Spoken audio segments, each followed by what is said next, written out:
The Game of Life and How to Play It by Florence Scovel Shinn. With her classic book, The Game of Life and How to Play It, Florence Scovel Shinn established herself as one of the most down-to-earth, practical, and helpful prosperity writers of her era. With a timeless message and the ability to explain success principles and how they work in an entertaining style, her writings are still considered the leaders in prosperity literature today. This book is narrated by Kevin McCulley, copyright 2023, and all rights are reserved. The game. Most people consider life a battle, but it's not a battle. It's a game. It's a game, however, which cannot be played successfully without the knowledge of spiritual law, and the Old and New Testaments give the rules of the game with wonderful clearness. Jesus Christ taught that it was a great game of giving and receiving. Whatever a man soweth, that shall he also reap. This means that whatever man sends out in the word or deed will return to him. What he gives, he will receive. If he gives hate, he will receive hate. If he gives love, he will receive love. If he gives criticism, he will receive criticism. If he lies, he will be lied to. If he cheats, he will be cheated. We are taught also that the imagining faculty plays a leading part in the game of life. Keep thy heart, or imagination, with all diligence, for out of it are the issues of life. Proverbs 4:23. This means that what man images sooner or later externalizes in his affairs. I know of a man who feared a certain disease. It was a very rare disease and difficult to get. But he pictured it continually and read about it until it manifested in his body, and he died, the victim of distorted imagination. So we see, to play successfully the game of life, we must train the imaging faculty. A person with an imaging faculty trained to image only good brings into his life every righteous desire of his heart: health, wealth, love, friends, perfect self-expression, his highest ideals. The imagination has been called the scissors of the mind, and it is ever cutting day by day the picture man sees there, and sooner or later he meets his own creations in his outer world. To train the imagination successfully, man must understand the workings of his mind. The Greeks said, "Know thyself."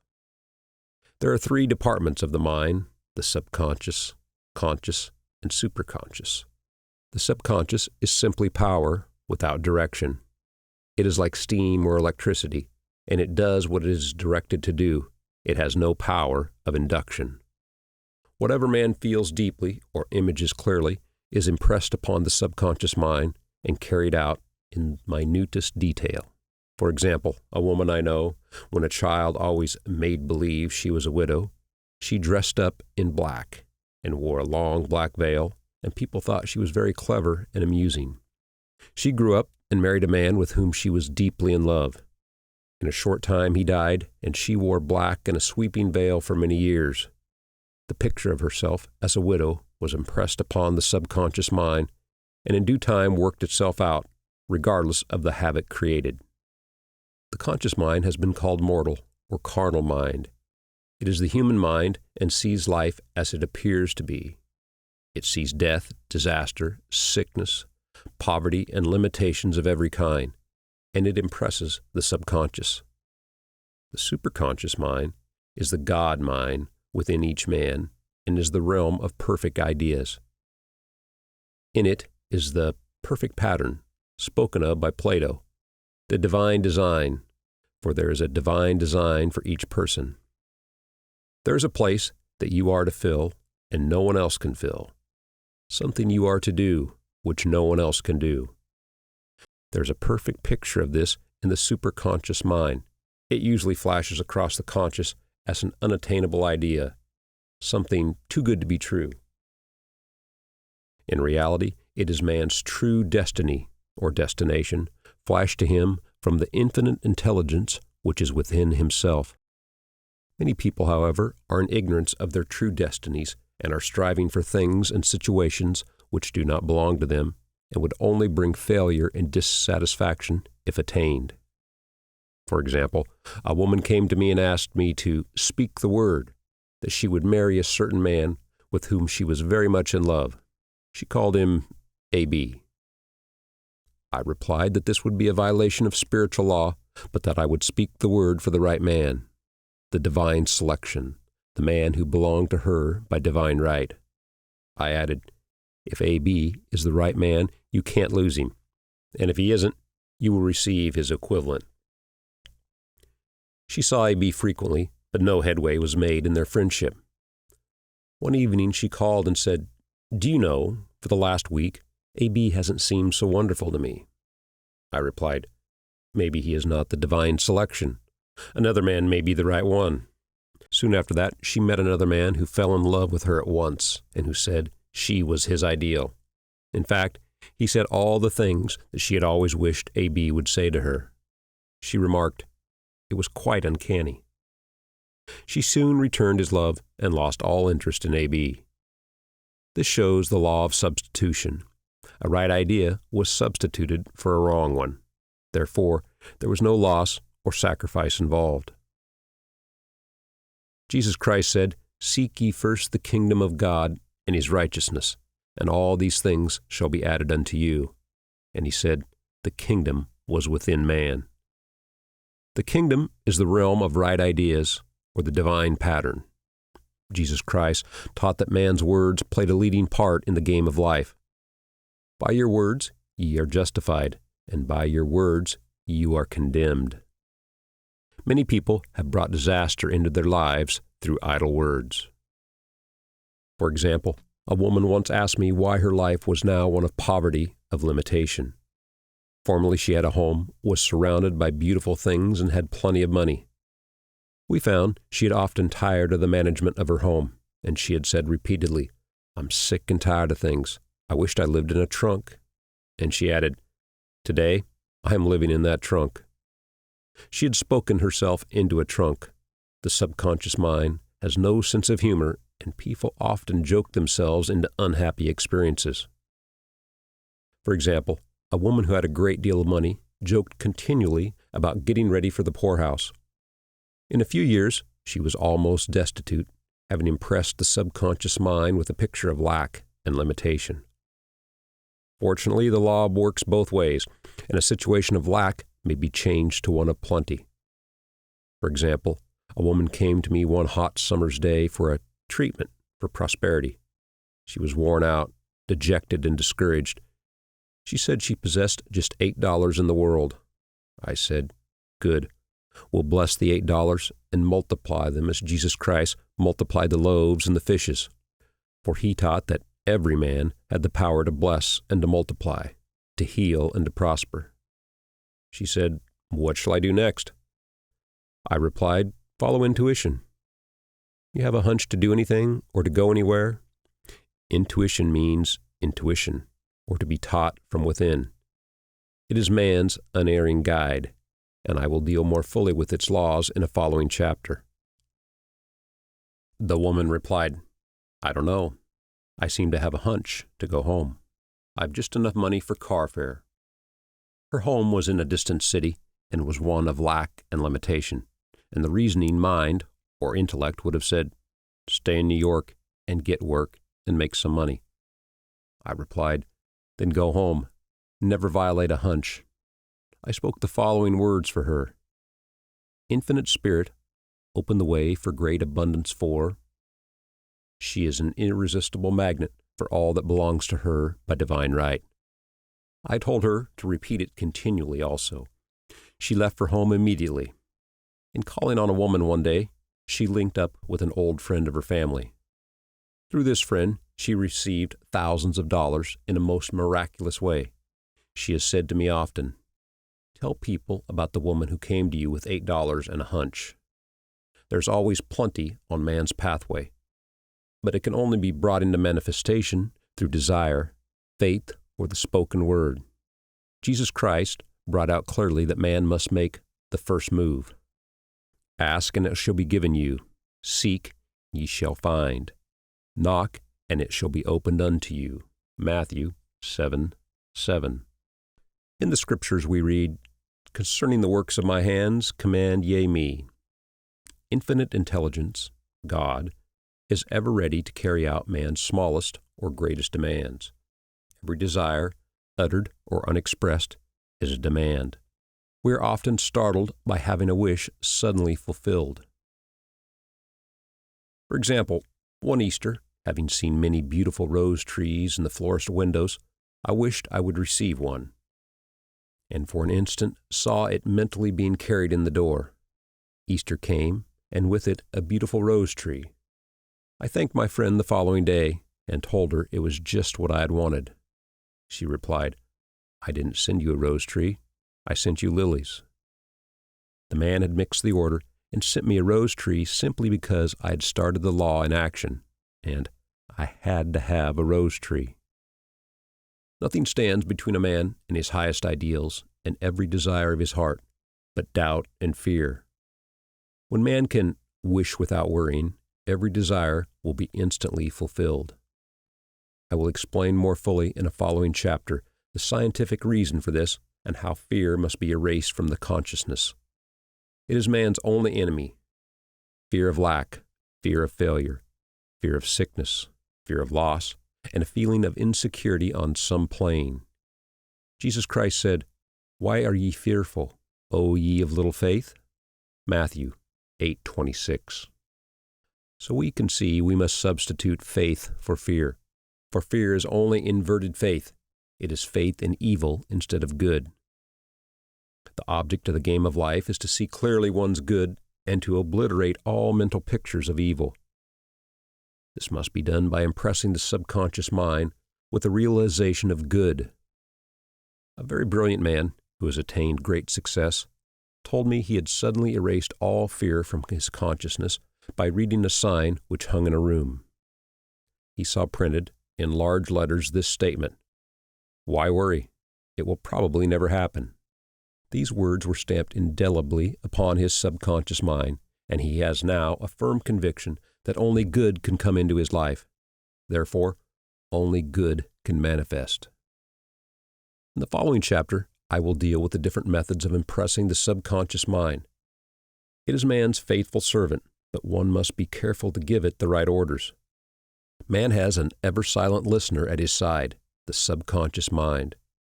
Every thought, every word is impressed upon it and carried out in amazing detail.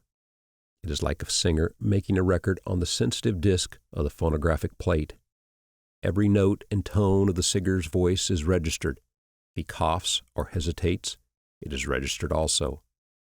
So let us break all the old bad records in the subconscious mind, the records of our lives which we do not wish to keep, and make new and beautiful ones. Speak these words aloud with power and conviction.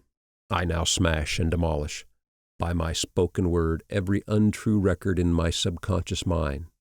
They shall return to the dust heap of their native nothingness, for they came from my own vain imaginings.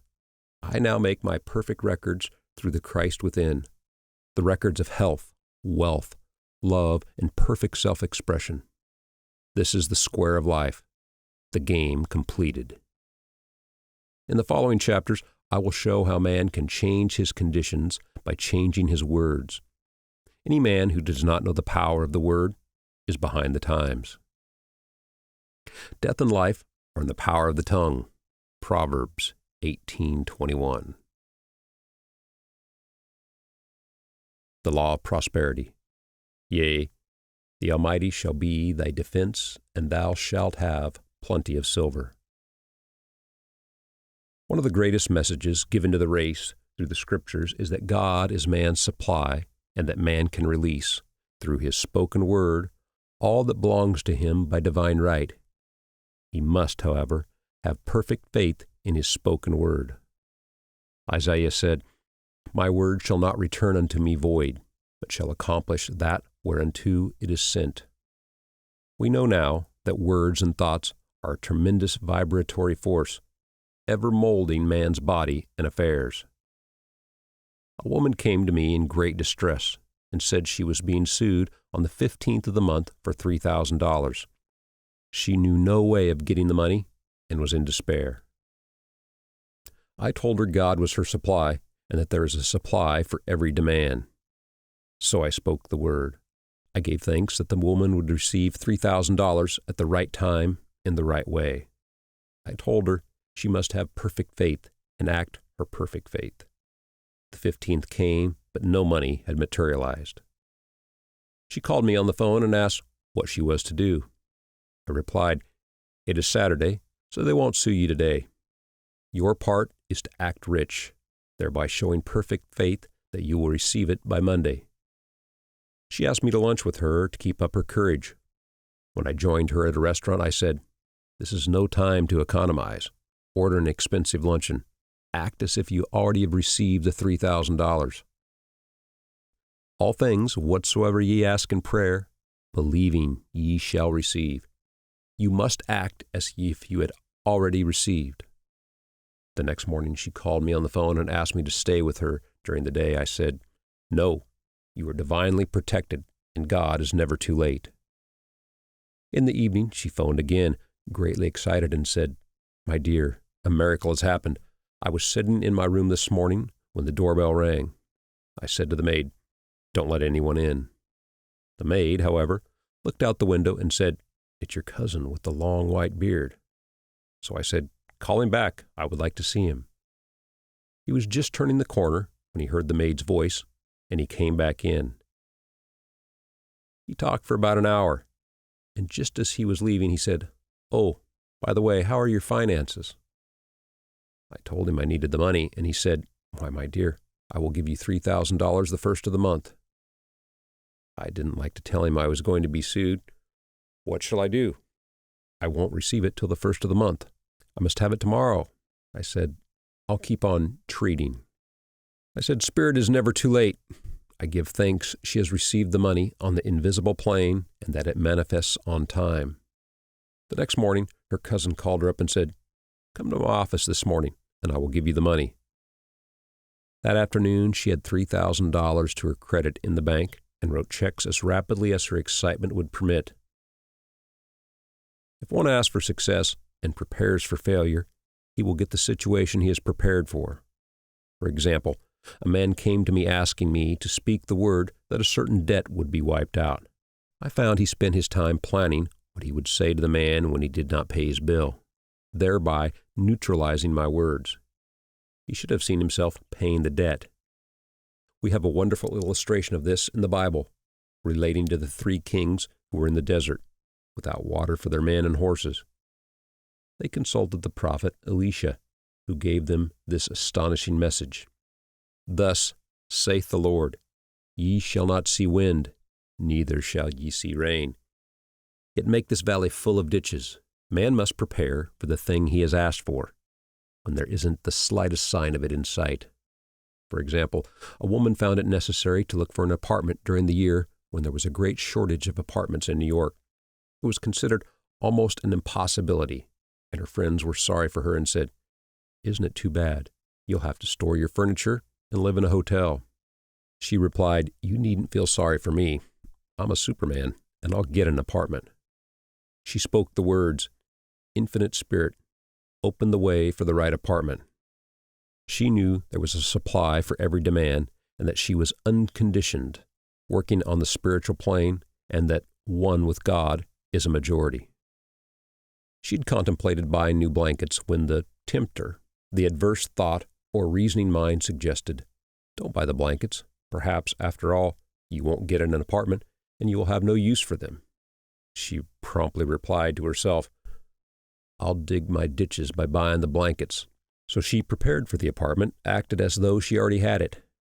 She found one in a miraculous way, and it was given to her, although there were over 200 other applicants. The blankets showed active faith. It is needless to say that the ditches dug by the 3 kings in the desert were filled to overflowing. Read 2 Kings. Getting into the spiritual swing of things is no easy matter for the average person. The adverse thoughts of doubt, fear surge from the subconscious. There are the army of the aliens which must be put to flight. This explains why it is so often darkest before the dawn. A big demonstration is usually preceded by tormenting thoughts. Having made a statement of high spiritual truth, one challenges the old beliefs in the subconscious, and air is exposed to be put out. This is the time when one must make his affirmations of truth repeatedly, and rejoice and give thanks that he has already received. Before ye call, I shall answer. This means that every good and perfect gift is already man's, awaiting his recognition. Man can only receive what he sees himself receiving. The children of Israel were told that they could have all the land they could see. This is true of every man. He has only the land within his own mental vision. Every great work, every big accomplishment has been brought into manifestation through holding to the vision, and often, just before the big achievement, comes apparent failure and discouragement. The children of Israel, when they reached the Promised Land, were afraid to go in, for they said it was filled with giants who made them feel like grasshoppers. And there we saw the giants, and we were in our own sight as grasshoppers. This is almost every man's experience.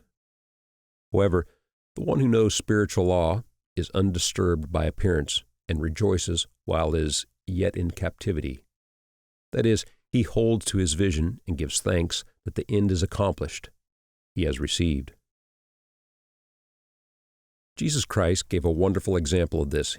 He said to his disciples, Say not ye, there are yet 4 months, and then cometh the harvest. Behold, I say unto you, lift up your eyes and look on the fields, for they are ripe already to harvest. His clear vision pierced the world of matter, and he saw clearly the fourth-dimensional world. Things as they really are, perfect and complete in divine mind.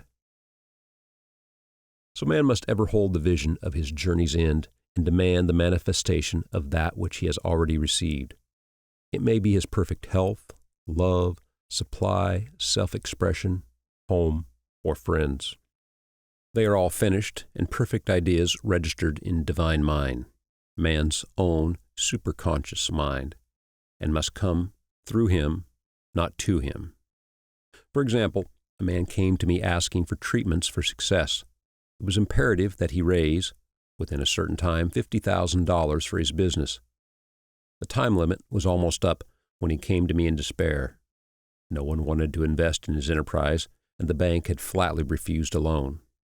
I replied, I suppose you lost your temper while at the bank, therefore your power. You can control any situation if you first control yourself. Go back to the bank, I added, and I will treat. My treatment was, you are identified in love with the spirit of everyone connected with the bank. Let the divine idea come out of the situation. He replied, Woman, you are talking about an impossibility. Tomorrow is Saturday. The bank closes at 12, and my train won't get me there until 10, and the time limit is up tomorrow. And anyway, they won't do it. It's too late. I replied, God doesn't need any time and is never too late. With him, all things are possible. I added, I don't know anything about business, but I know all about God. He replied, It all sounds fine when I sit here listening to you, but when I go out, it's terrible. He lived in a distant city, and I did not hear from him for a week. Then came a letter.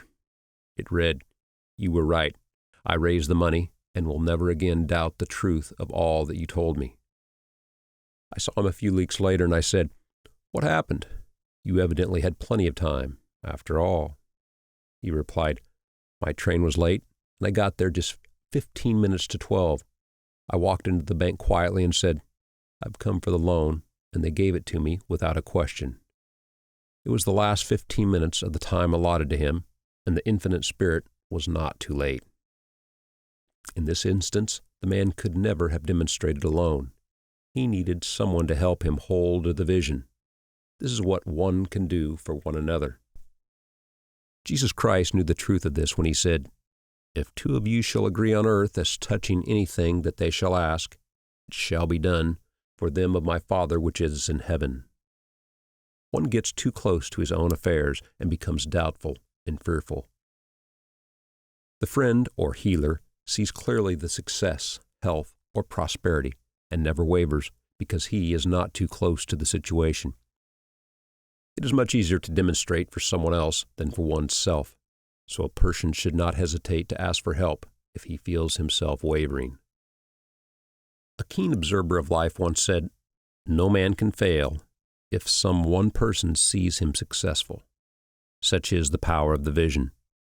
And many a great man has owed his success to a wife or sister or a friend who believed in him and held without wavering to the perfect pattern. The power of the word. By thy words thou shalt be justified. By thy words thou shalt be condemned. A person knowing the power of the word becomes very careful of his conversation. He has only to watch the reaction of his words to know that they do not return void. Through his spoken word, man is continually making laws for himself. I knew a man who said, "I always miss a car. It invariably pulls out just as I arrive." His daughter said, "I always catch a car. It's sure to come just as I get there." This occurred for years. Each had made a separate law for himself, one of failure, one of success. This is the psychology of superstitions. The horseshoe or rabbit's foot contains no power, but man's spoken word and belief that it will bring him good luck creates expectancy in the subconscious mind and attracts a lucky situation.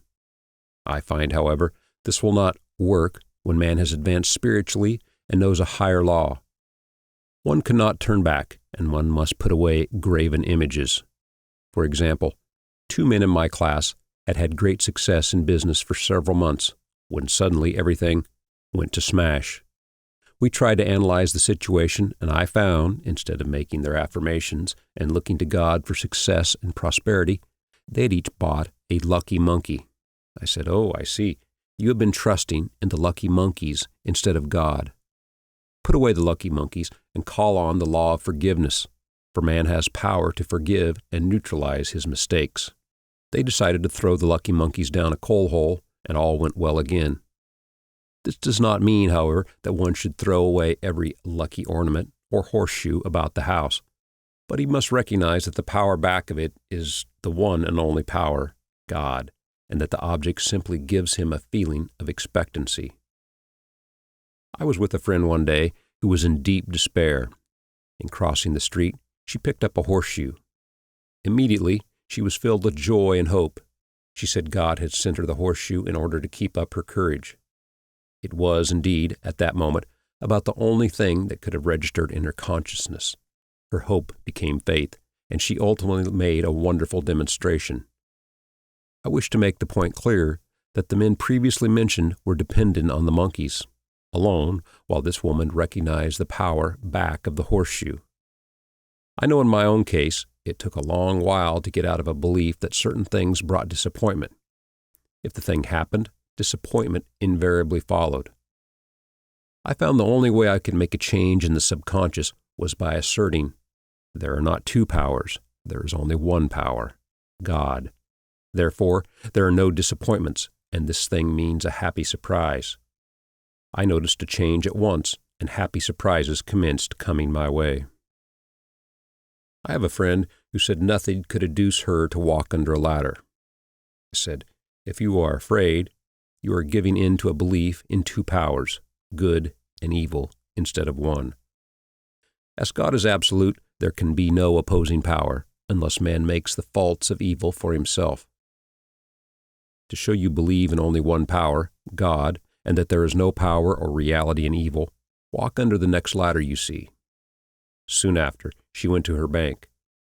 She wished to open her box in the safe deposit vault, and there stood a ladder on her pathway. It was impossible to reach the box without passing under the ladder. She quailed with fear and turned back. She could not face the lion on her pathway. However, when she reached the street, my words rang in her ears, and she decided to return and walk under it. It was a big moment in her life, for ladders had held her in bondage for years. She retraced her steps to the vault, and the ladder was no longer there. This so often happens. If one is willing to do a thing he is afraid to do, he does not have to. It is the law of nonresistance, which is so little understood. Someone has said that courage contains genius and magic. Face a situation fearlessly, and there is no situation to face. it falls away of its own weight. The explanation is that fear attracted the ladder on the woman's pathway and fearlessness removed it. Thus, the invisible forces are ever working for man who is always pulling the strings himself, though he does not know it. Owing to the vibratory power of words, whatever man voices, he begins to attract. People who continually speak of disease invariably attract it. After man knows the truth, he cannot be too careful of his words. For example, I have a friend who often says on the phone, "Do come to see me and have a fine old-fashioned chat." This old-fashioned chat means an hour of about 500 to 1,000 destructive words, the principal topics being loss, lack, failure, and sickness. I reply, "No, I thank you. I've had enough old-fashioned chats in my life, and they are too expensive. But I will be glad to have a new-fashioned chat and talk about what we want, not what we don't want."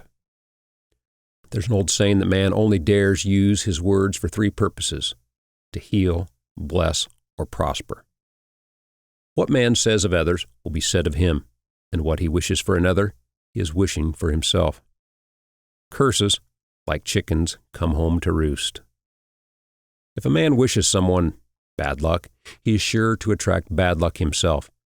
If he wishes to aid someone to success, he is wishing and aiding himself to success. The body may be renewed and transformed through the spoken word and clear vision, and disease be completely wiped of the consciousness. The metaphysician knows that all disease has a mental correspondence, and in order to heal the body, one must first heal the soul. The soul is the subconscious mind, and it must be saved from wrong thinking. In the 23rd Psalm we read, "He restoreth my soul." This means that the subconscious mind or soul must be restored with the right ideas, and the mystical marriage is the marriage of the soul and the spirit, or the subconscious and super-subconscious mind. They must be one. When the subconscious is flooded with the perfect ideas of the superconscious, God and man are one. I and the Father are one. That is, he is one with the realm of perfect ideas. He is the man made in God's likeness and image, imagination, and is given power and dominion over all created things, his mind, body, and affairs. It is safe to say that all sickness and unhappiness come from the violations of the law of love. A new commandment I give unto you: love one another, and in the game of life, love or goodwill takes every trick. For example, a woman I know had for years an appearance of a terrible skin disease. The doctors told her it was incurable, and she was in despair. She was on the stage, and she feared she would soon have to give up her profession, and she had no other means of support. She, however, procured a good engagement, and on the opening night made a great hit. She received flattering notices from the critics and was joyful and elated. The next day, she received a notice of dismissal. A man in the cast had been jealous of her success and caused her to be sent away. She felt hatred and resentment taking complete possession of her, and she cried, "Oh God, don't let me hate that man." That night, she worked for hours in the silence. She said, "I soon came into a very deep silence. I seemed to be at peace with myself, with the man, and with the whole world. I continued this for 2 following nights, and on the 3rd day, I found I was healed completely of the skin disease." In asking for love or goodwill, she had fulfilled the law, for love is the fulfilling of the law, and the disease, which came from subconscious resentment, was wiped out. Continual criticism produces rheumatism, as critical, inharmonious thoughts cause unnatural deposits in the blood which settle in the joints. False growths are caused by jealousy, hatred, unforgiveness, fear, etc. Every disease is caused by a mind not at ease.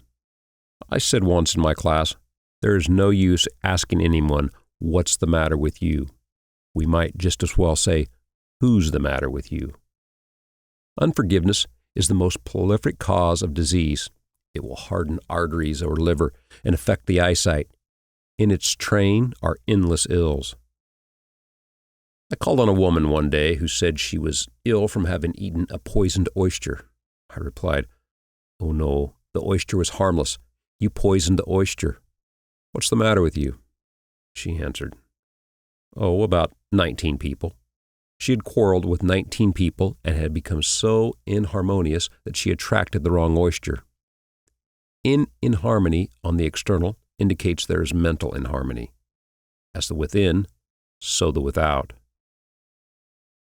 Man's enemies are within himself, and a man's foes shall be they of his own household.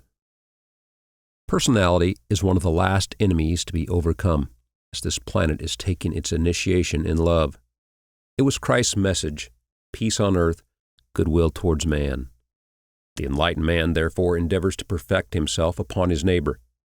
His work is with himself, to send out goodwill and blessings to every man, and the marvelous thing is that if one blesses a man, he has no power to harm him. For example, a man came to me asking to treat for success in business. He was selling machinery, and a rival appeared on the scene with what he proclaimed was a better machine, and my friend feared defeat. I said, first of all, we must wipe out all fear and know that God protects your interests and that the divine idea must come out of the situation. That is, the right machine will be sold by the right man to the right man. And I added, don't hold one critical thought towards that man. Bless him all day and be willing not to sell your machine if it isn't the divine idea. So he went to the meeting, fearless and non-resistant, and blessing the other man. He said the outcome was very remarkable. The other man's machine refused to work, and he sold his without the slightest difficulty. But I say unto you, love your enemies, bless them that curse you, do good to them that hate you, and pray for them which spitefully use you and prosecute you. Goodwill produces a great aura of protection about the one who sends it, and no weapon that is formed against him shall prosper.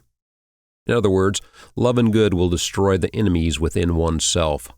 Therefore, one has no enemies on the external. There is peace on earth for him who sends goodwill to man. The Law of Nonresistance. Resist not evil. Be not overcome of evil, but overcome evil with good. Nothing on earth can resist an absolutely non-resistant person. The Chinese say that water is the most powerful element because it is perfectly non-resistant. It can wear away a rock and sweep all before it.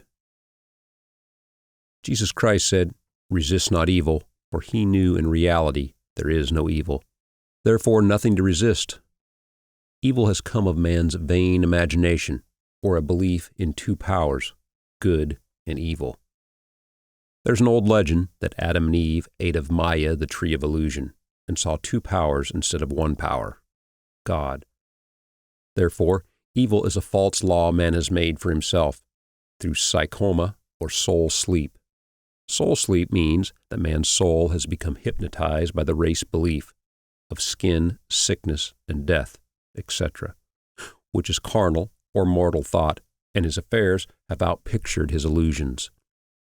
We have read in a preceding chapter that man's soul is his subconscious mind, and whatever he feels deeply, good or bad, is outpictured by that faithful servant. His body and affairs show forth what he has been picturing.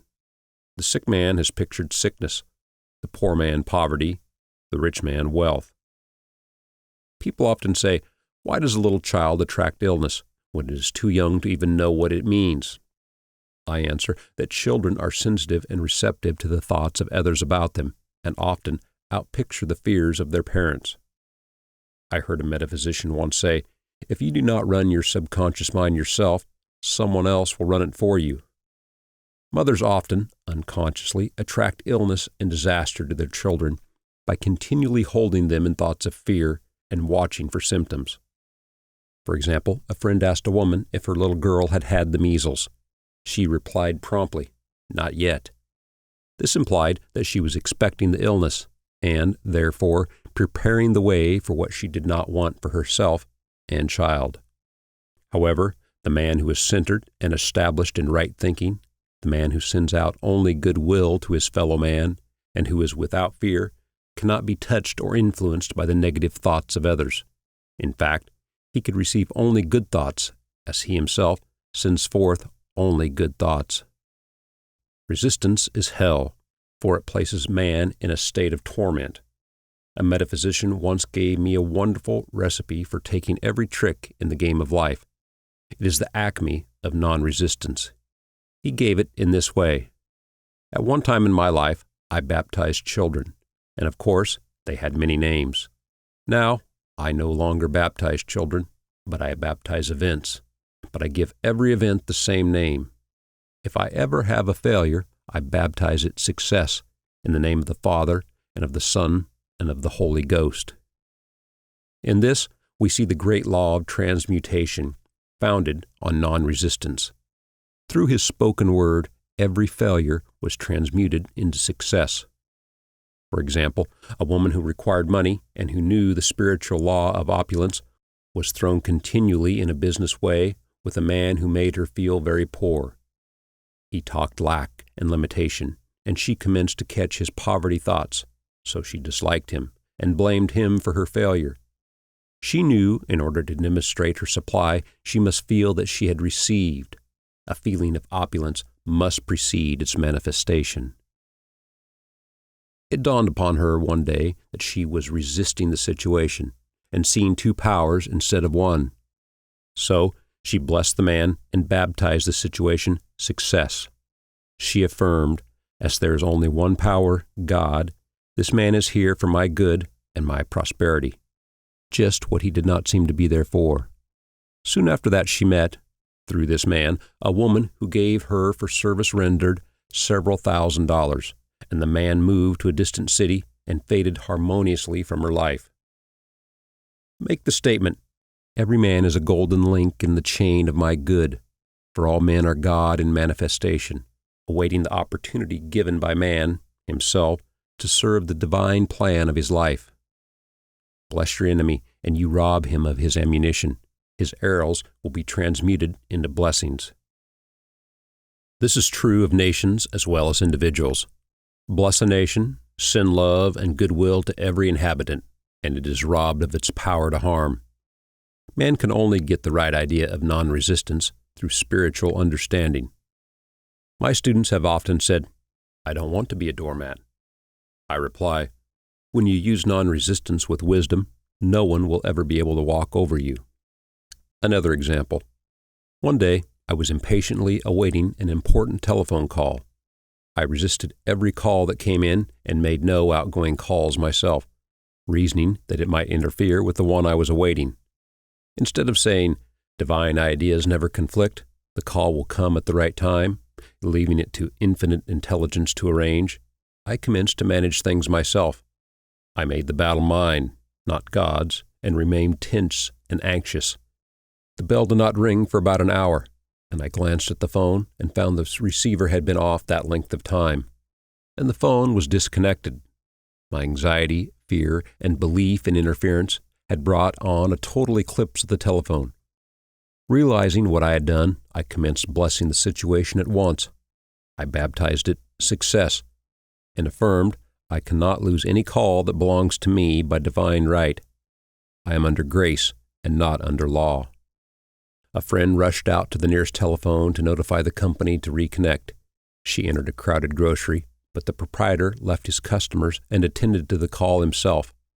My phone was connected at once, and 2 minutes later, I received a very important call, and about an hour afterward, the one I had been awaiting. One ships come in over a calm sea. So long as man resists a situation, he will have it with him. If he runs away from it, it will run after him. For example, I repeated this to a woman one day, and she replied, "How true that is. I was unhappy at home. I disliked my mother, who was critical and domineering, so I ran away and was married. But I married my mother, for my husband was exactly like my mother, and I had the same situation to face again. Agree with thine adversary quickly." That means, agree with the adverse situation is good. Be undisturbed by it, and it falls away from its own weight. None of these things move me is a wonderful affirmation. The inharmonious situation comes from some inharmony with man himself. When there is, in him, no emotional response to an inharmonious situation, it fades away forever from his pathway. So we see man's work is ever with himself. People have said to me, "Give treatments to change my husband or my brother." I reply, "No, I will give treatments to change you. When you change, your husband and your brother will change." One of my students was in the habit of lying. I told her it was a failure method, and if she lied, she would be lied to. She replied, "I don't care. I can't possibly get along without lying." One day, she was speaking on the phone to a man with whom she was very much in love. She turned to me and said, "I don't trust him. I know he's lying to me."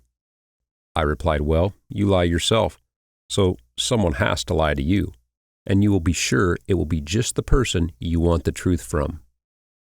Some time after that, I saw her, and she said, "I'm cured of lying." I questioned, "What cured you?" She replied, "I've been living with a woman who lied worse than I did." One is often cured of his faults by seeing them in others. Life is a mirror, and we find only ourselves reflected in our associates. Living in the past is a failure method and a violation of spiritual law. Jesus Christ said, "Behold, now is the accepted time. Now is the day of salvation." Lot's wife looked back and was turned into a pillar of salt. The robbers of time are the past and the future. Man should bless the past and forget it, if it keeps him in bondage, and bless the future knowing it has in store for him endless joys, but live fully in the now. For example, a woman came to me complaining that she had no money with which to buy Christmas gifts. She said, "Last year was so different. I had plenty of money and gave lovely presents, and this year I have scarcely a cent." I replied, "You will never demonstrate money while you are pathetic and live in the past. Live fully in the now and get ready to give Christmas presents. Dig your ditches and the money will come." She exclaimed, "I know what to do. I will buy some tinsel twine, Christmas seals, and wrapping paper." I replied, "Do that, and the presents will come and stick themselves to the Christmas seals." This too was showing financial fearlessness and faith in God, as the reasoning mind said, "Keep every cent you have, as you are not sure you will get any more." She bought the seals, paper, and twine, and a few days before Christmas received a gift of several $100s. Buying the seals and twine had impressed the subconscious with expectancy and opened the way for the manifestations of the money. She purchased all the presents in plenty of time. Man must live suspended in the moment. Look well, therefore, to this day. Such is the salutation of the dawn. He must be spiritually alert, ever awaiting his leads, taking advantage of every opportunity. One day I said continually, silently, "Infinite Spirit, don't let me miss a trick." And something very important was told to me that evening.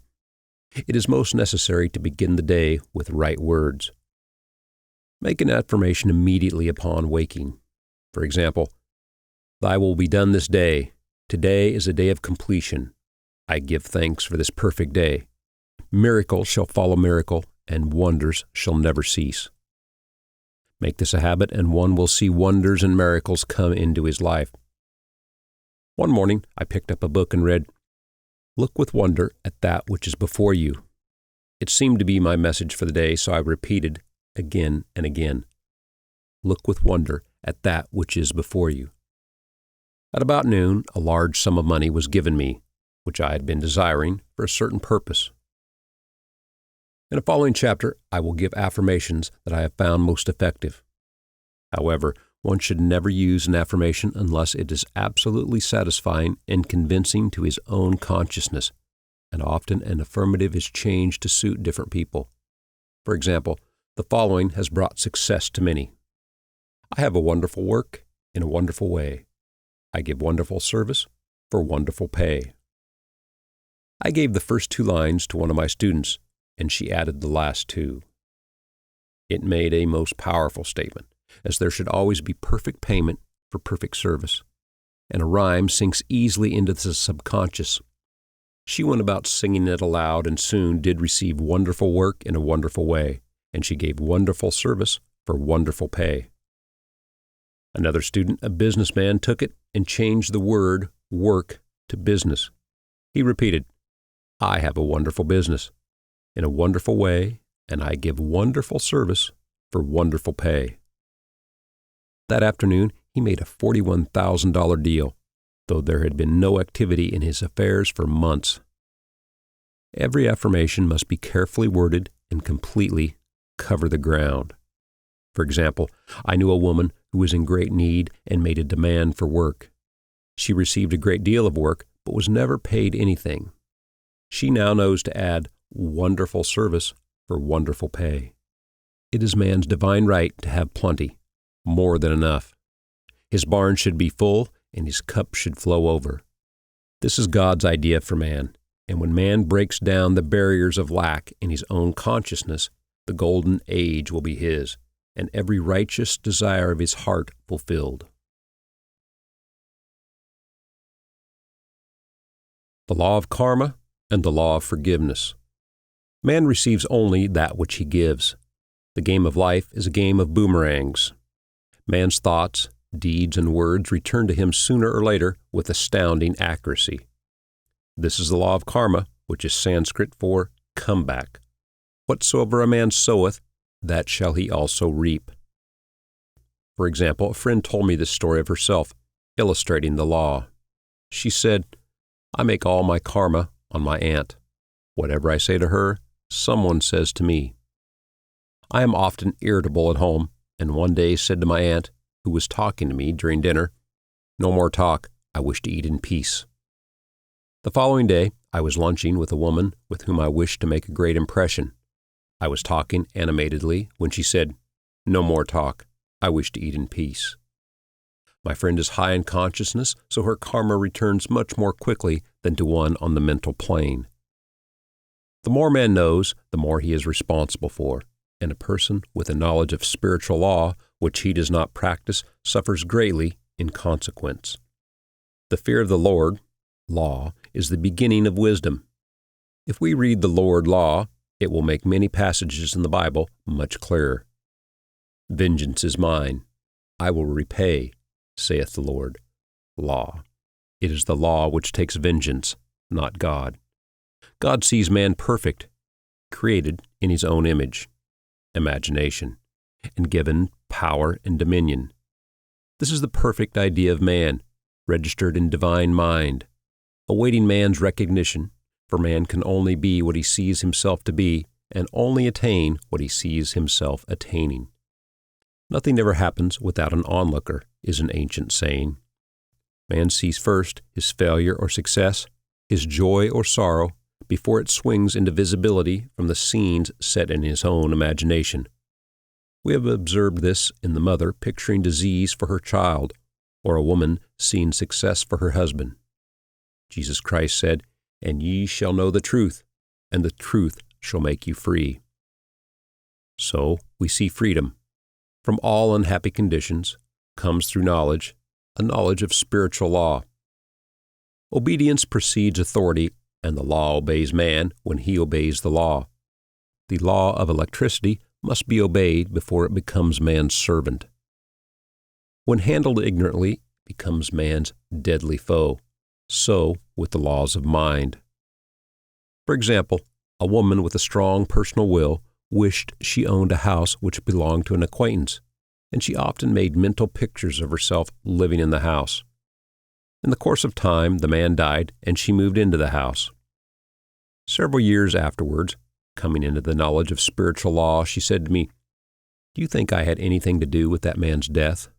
I replied, "Yes. Your desire was so strong, everything made way for it. But you paid your karmic debt. Your husband, whom you loved devotedly, died soon after, and the house was a white elephant on your hands for years." The original owner, however, could not have been affected by her thoughts, had he been positive in the truth, nor her husband. But they were both under karmic law. The woman should have said, feeling the great desire for the house, "Infinite intelligence, give me the right house, equally as charming as this, the house which is mine by divine right. The divine selection would have given satisfaction and brought good to all. The divine pattern is the only safe pattern to work by. Desire is a tremendous force and must be directed in the right channels, or chaos ensues. In demonstrating, the most important step is the first step, to ask aright. Man should always demand only that which is by divine right. To go back to the illustration, had the woman taken this attitude, if this house I desire is mine, I cannot lose it. If it is not, give me its equivalent, the man might have decided to move out, harmoniously, had it been the divine selection for her, or another house would have been substituted. Anything forced into manifestation through personal will is always ill-got and has ever bad success. Man is admonished, "My will be done, not thine." And the curious thing is, man always gets just what he desires when he does relinquish personal will, thereby enabling infinite intelligence to work through him. Stand ye still and see the salvation of the Lord. Law. For example, a woman came to me in great distress. Her daughter had determined to take a very hazardous trip, and the mother was filled with fear. She said she had used every argument, had pointed out the dangers to be encountered, and had forbidden her to go. But the daughter became more and more rebellious and determined. I said to the mother, "You are forcing your personal will upon your daughter, which you have no right to do, and your fear of the trip is only attracting it, for man attracts what he fears." I added, "Let it go, and take your mental hands off. Put it in God's hands, and use this statement. I put this situation in the hands of infinite love and wisdom. If this trip is the divine plan, I bless it and no longer resist. But if it is not divinely planned, I give thanks that it is now dissolved and dissipated." A day or two after that, her daughter said to her, "Mother, I've given up the trip," and the situation returned to its native nothingness. It is learning to stand still which seems so difficult to man. I have dealt more fully with this law in the chapter on non-resistance. I will give another example of sowing and reaping, which came in the most curious way. A woman came to me saying she had received a counterfeit $20 bill given to her at the bank. She was much disturbed, for, she said, the people at the bank will never acknowledge their mistake. I replied, "Let us analyze the situation and find out why you are attracted to it." She thought a few moments and exclaimed, "I know it. I sent a friend a lot of stage money just for a joke. So the law had sent her some stage money, for it doesn't know anything about jokes." I said, "Now we will call on the law of forgiveness and neutralize the situation." Christianity is founded upon the law of forgiveness. Christ has redeemed us from the curse of the karmic law, and the Christ within each man is his Redeemer and salvation from all inharmonious conditions. So I said, "Infinite Spirit, we call on the law of forgiveness and give thanks that she is under grace and not under law, and cannot lose this $20, which is hers by divine right. Now," I said, "go back to the bank and tell them, fearlessly, that it was given you there by mistake." She obeyed, and to her surprise, they apologized and gave her another bill, treating her most courteously. So knowledge of the law gives man power to rub out his mistakes. Man cannot force the external to be what he is not. If he desires riches, he must be rich first in consciousness. For example, a woman came to me asking treatment for prosperity. She did not take much interest in her household affairs, and her home was in great disorder. I said to her, "If you wish to be rich, you must be orderly. All men with great wealth are orderly, and order is heaven's first law." I added, "You will never become rich with a burnt match in the pincushion." She had a good sense of humor and commenced immediately, putting her house in order. She rearranged furniture, straightened out bureau drawers, cleaned rugs, and soon made a big financial demonstration, a gift from a relative. The woman herself became made over and keeps herself keyed up financially, by being ever watchful of the external and expecting prosperity, knowing God is her supply.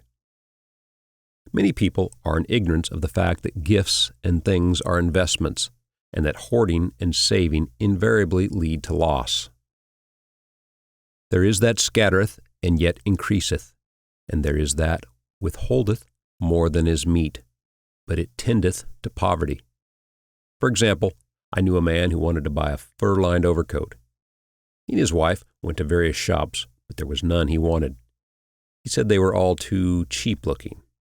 At last he was shown one the salesman said it was valued at $1,000, but which the manager would sell him for $500, as it was late in the season. His financial possessions amounted to about $700. The reasoning mind would have said, "You can't afford to spend nearly all you have on a coat." But he was very intuitive and never reasoned. He turned to his wife and said, "If I get this coat, I'll make a ton of money." So his wife consented weakly. About a month later, he received a $10,000 commission. The coat made him feel so rich it linked him with success and prosperity. Without the coat, he could not have received the commission. It was an investment paying large dividends.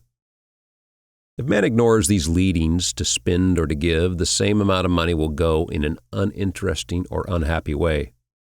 For example, a woman told me, on Thanksgiving Day, she informed her family that they could not afford a Thanksgiving dinner. She had the money, but decided to save it. A few days later, someone entered her home and took from the bureau drawer the exact amount the dinner would have cost. The law always stands back of the man who spends fearlessly, with wisdom. For example, one of my students was shopping with her little nephew. The child clamored for a toy, which she told him she could not afford to buy. She realized suddenly she was seeking lack and not recognizing God as her supply. So she bought the toy and on her way home picked up in the street the exact amount of money she had paid for it. Man's supply is inexhaustible and unfailing when fully trusted, but faith or trust must precede the demonstration. According to your fate, be it unto you. Faith is the substance of things hoped for, the evidence of things not seen. For faith holds the vision steady, and the adverse pictures are dissolved and dissipated, and in due season we shall reap if we faint not. Jesus Christ brought the good news, the gospel, that there was a higher law than the law of karma, and that the law transcends the law of karma. It is the law of grace, or forgiveness. It is the law which frees man from the laws of cause and effect, the law of consequence, under grace and not under law.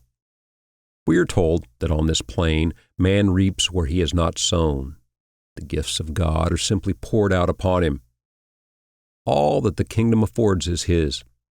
This continued state of bliss awaits the man who has overcome the race, or world thought. In the world thought, there is tribulation. But Jesus Christ said, "Be of good cheer. I have overcome the world." The world thought is that of sin, sickness, and death. He saw their absolute unreality and said, "Sickness and sorrow shall pass away, and death itself, the last enemy, be overcome." We know now, from a scientific standpoint, that death could be overcome by stamping the subconscious mind with the conviction of eternal youth and eternal life.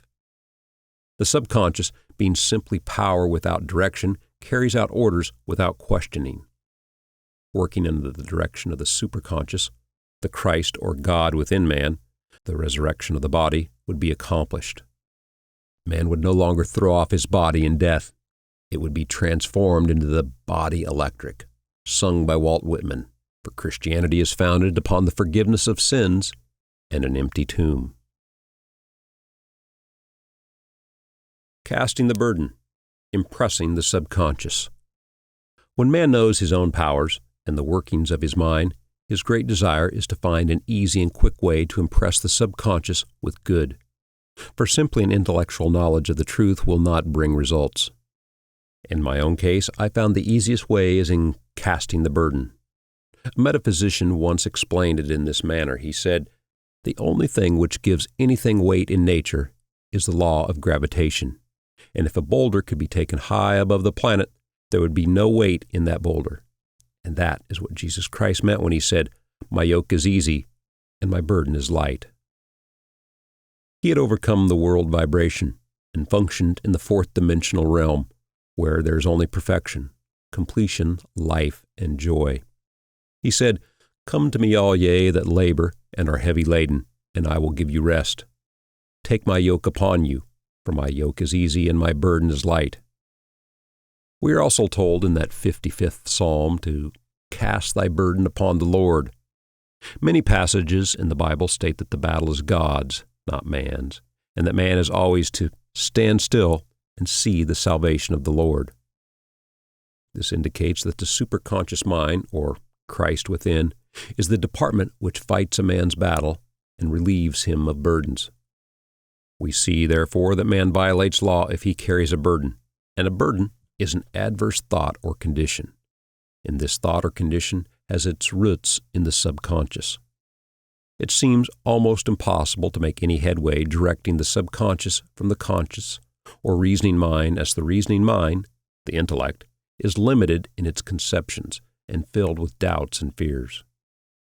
How scientific it then is to cast the burden upon the superconscious mind, or Christ within, where it has made light, or dissolved into its native nothingness. For example, a woman in urgent need of money made light upon the Christ within, the superconscious within the statement, "I cast this burden of lack on the Christ within, and I go free to have plenty." The belief in lack was her burden, and as she cast it upon the superconscious with its belief of plenty, an avalanche of supply was the result. We read, "The Christ in you, the hope of glory." Another example, one of my students had been given a new piano, and there was no room in her studio for it until she had moved out the old one. She was in a state of perplexity. She wanted to keep the old piano, but she knew of no place to send it. She became desperate, as the new piano was to be sent immediately. In fact, was on its way, with no place to put it. She said it came to her to repeat, "I cast this burden on the Christ within, and I go free." A few moments later, her phone rang, and a woman friend asked if she might rent her old piano, and it was moved out a few minutes before the new one arrived. I knew a woman whose burden was resentment. She said, "I cast this burden of resentment on the Christ within, and I go free to be loving, harmonious, and happy." The almighty superconscious flooded the subconscious with love, and her whole life was changed. For years, resentment had held her in a state of torment and imprisoned her soul, the subconscious mind. The statement should be made over and over and over, sometimes for hours at a time, silently or audibly, with quietness but determination. I have often compared it to winding up a Victrola. We must wind ourselves up with spoken words. I have noticed in casting the burden, after a little while, one seems to see clearly. It is impossible to have clear vision while in the throes of carnal mind. Doubts and fear poison the mind and body, and imagination runs riot, attracting disaster and disease. In steadily repeating the affirmation, "I cast this burden on the Christ within and go free," the vision clears, and with it a feeling of relief. And sooner or later comes the manifestation of good, be it health, happiness, or supply. One of my students once asked me to explain the darkness before the dawn. I referred in a preceding chapter to the fact that often, before the big demonstration, everything seems to go wrong, and deep depression clouds consciousness. It means that out of the subconscious are rising the doubts and fears of the ages. These old derelicts of the subconscious rise to the surface to be put out. It is then that man should clap his cymbals like Jehoshaphat and give thanks that he is saved, even though he seems surrounded by the enemy, the situation of lack or disease. The student continued, "How long must one remain in the dark?" And I replied, "Until one can see in the dark." And casting the burden enables one to see in the dark. In order to impress the subconscious, active faith is always essential. Faith without works is dead. In these chapters, I have endeavored to bring out this point. Jesus Christ showed active faith when he commanded the multitude to sit down on the ground. before he gave thanks for the loaves and the fishes. I will give another example showing how necessary this step is. In fact, active faith is the bridge over which man passes to his promised land. Through misunderstanding, a woman had been separated from her husband, whom she loved deeply. He refused all offers of reconciliation and would not communicate with her in any way. Coming into the knowledge of spiritual law, she denied the appearance of separation. She made this statement: "There is no separation in divine mind. Therefore, I cannot be separated from the love and companionship which are mine by divine right." She showed active faith by arranging a place for him at the table every day, thereby impressing the subconscious with a picture of his return. Over a year passed, but she never wavered, and one day he walked in. The subconscious is often impressed through music. Music has a fourth-dimensional quality and releases the soul from imprisonment. It makes wonderful things seem possible and of easy accomplishment. I have a friend who uses her Victrola daily for this purpose. It puts her in perfect harmony and releases the imagination. Another woman often dances while making her affirmations. The rhythm and harmony of music and motion carry her words forth with tremendous power. The student must remember also not to despise the day of small things. Invariably, before a demonstration come signs of land. Before Columbus reached America, he saw birds and twigs which showed him land was near. So it was with a demonstration, but often the student mistakes it for the demonstration itself and is disappointed. For example, a woman had spoken the word for a set of dishes. Not long afterwards, a friend gave her a dish which was old and cracked. She came to me and said, "Well, I asked for a set of dishes, and all I got was a cracked plate." I replied, "The plate was only signs of land. It shows your dishes are coming. Look upon it as birds and seaweed." And not long afterwards, the dishes came. Continually making believe impresses the subconscious. If one makes believe he is rich and makes believe he is successful, in due time he will reap. Children are always making believe, and except ye be converted and become as little children, ye shall not enter the kingdom of heaven. For example, I know of a woman who was very poor, but no one could make her feel poor. She earned a small amount of money from rich friends who constantly reminded her of her poverty and to be careful in saving. Regardless of their admonitions, she would spend all her earnings on a hat or make someone a gift and be in a rapturous state of mind. Her thoughts were always centered on beautiful clothes and rings and things, but without envying others. She lived in the world of the wondrous, and only riches seemed real to her. Before long, she married a rich man, and the rings and things became visible. I do not know whether the man was the divine selection, but opulence had to manifest in her life as she had imagined only opulence. There is no peace or happiness for man until he has erased all fear from the subconscious. Fear is misdirected energy and must be redirected or transmuted into faith. Jesus Christ said, "Why are ye fearful, O ye of little faith? All things are possible to him that believeth." I am asked so often by my students, how can I get rid of my fear? I reply, by walking up to the thing you are afraid of. The lion takes its fierceness from your fear. Walk up to the lion and he will disappear. Run away and he runs after you. I've shown in previous chapters how the lion of lack disappeared when the individual spent money fearlessly, showing faith that God was his supply and therefore unfailing. Many of my students have come out of the bondage of poverty and are now bountifully supplied through losing all fear of letting money go out. The subconscious is impressed with the truth that God is the giver and the gift. Therefore, as one of the giver, he is one of the gift. A splendid statement is, "I now thank God the giver for God the gift." Man has so long separated himself from his good and his supply through thoughts of separation and lack that sometimes it takes dynamite to dislodge these false ideas from the subconscious, and the dynamite is a big situation. We see in the foregoing illustration how the individual was freed from his bondage by showing fearlessness. Man should watch himself hourly to detect if his motive for action is fear or faith. Choose ye this day whom we shall serve, fear or faith. Perhaps one's fear is a personality. Then do not avoid the people feared. Be willing to meet them cheerfully, and they will either prove golden links in the chain of one's good or disappear harmoniously from one's path. Perhaps one's fear is of disease or germs. Then one should be fearless and undisturbed in a germ-laden situation, and he would be immune. One can only contract germs while vibrating at the same rate as the germ, and fear drags men down to the level of the germ.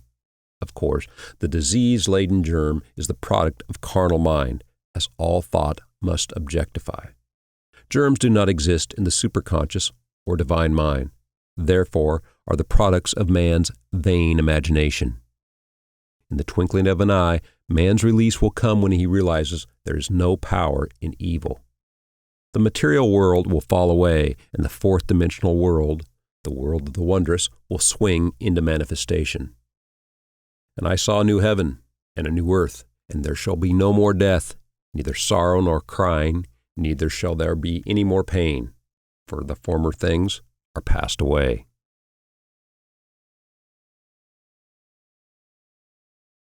Love. Every man on this planet is taking his initiation in love. A new commandment I give unto you, that ye love one another. Ouspensky states in Tertium Organum that love is a cosmic phenomenon and opens to man the fourth-dimensional world, the world of the wondrous. Real love is selfless and free from fear. It pours itself out upon the object of its affection without demanding any return. Its joy is in the joy of giving. Love is God in manifestation and the strongest magnetic force in the universe. Pure, unselfish love draws to itself its own. It does not need to seek or demand. Scarcely anyone has the faintest conception of real love. Man is selfish, tyrannical, or fearful in his affections, thereby losing the thing he loves. Jealousy is the worst enemy of love, for the imagination runs riot, seeing the loved one attracted to another, and invariably these fears objectify if they are not neutralized.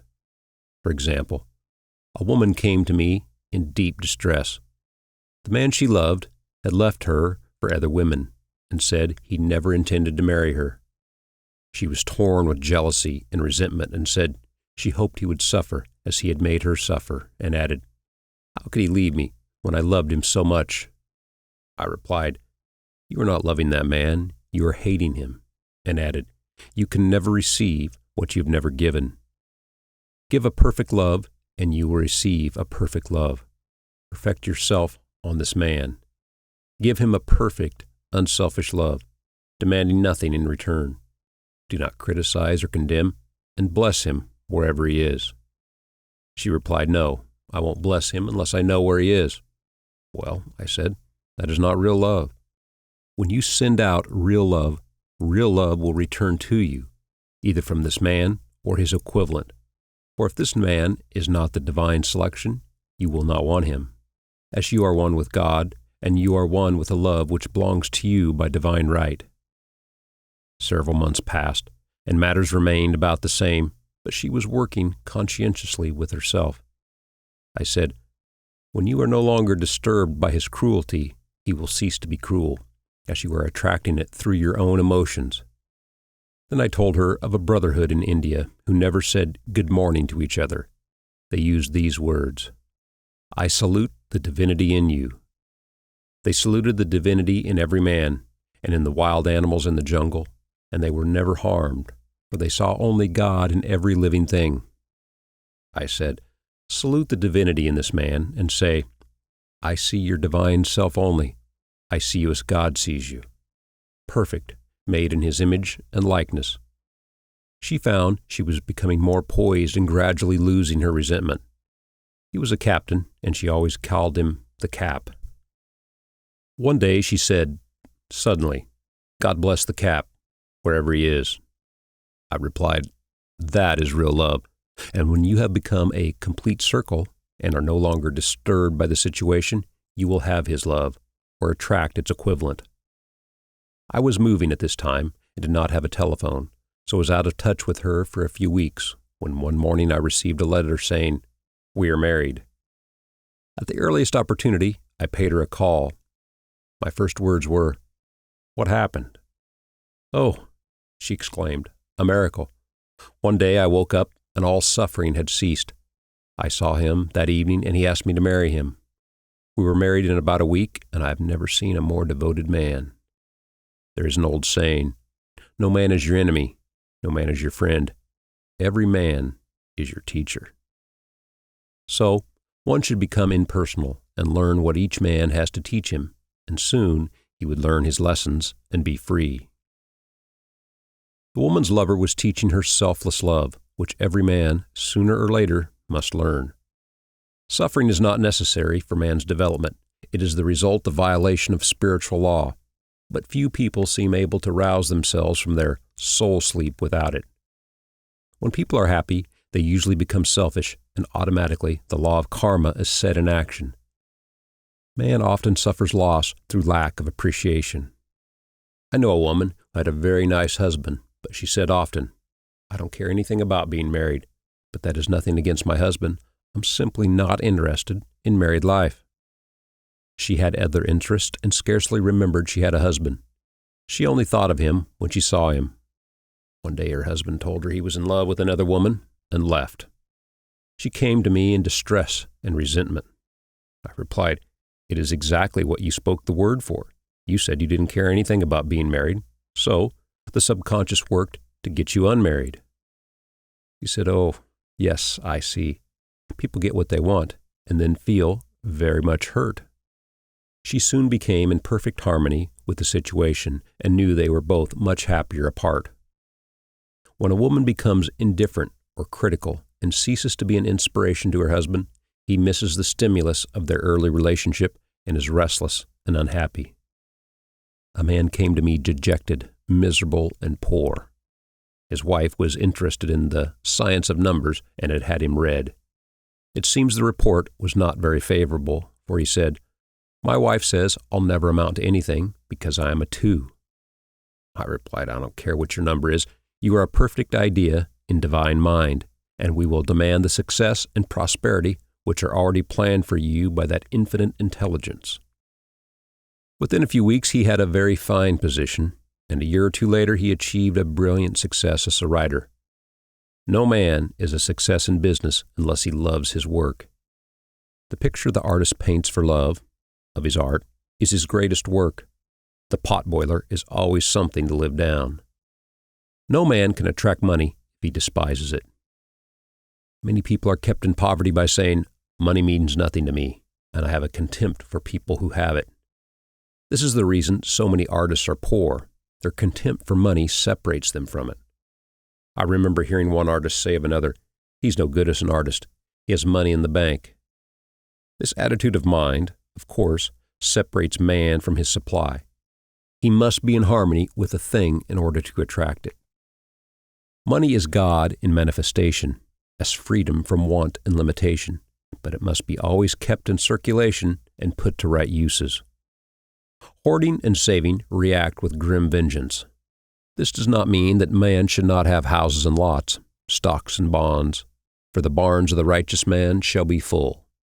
It means man shall not hoard even the principal if an occasion arises when money is necessary. In letting it go out fearlessly and cheerfully, he opens the way for more to come in. For God is man's unfailing and inexhaustible supply. This is the spiritual attitude towards money, and the great bank of the universal never fails. We see an example of hoarding in the film production of Greed.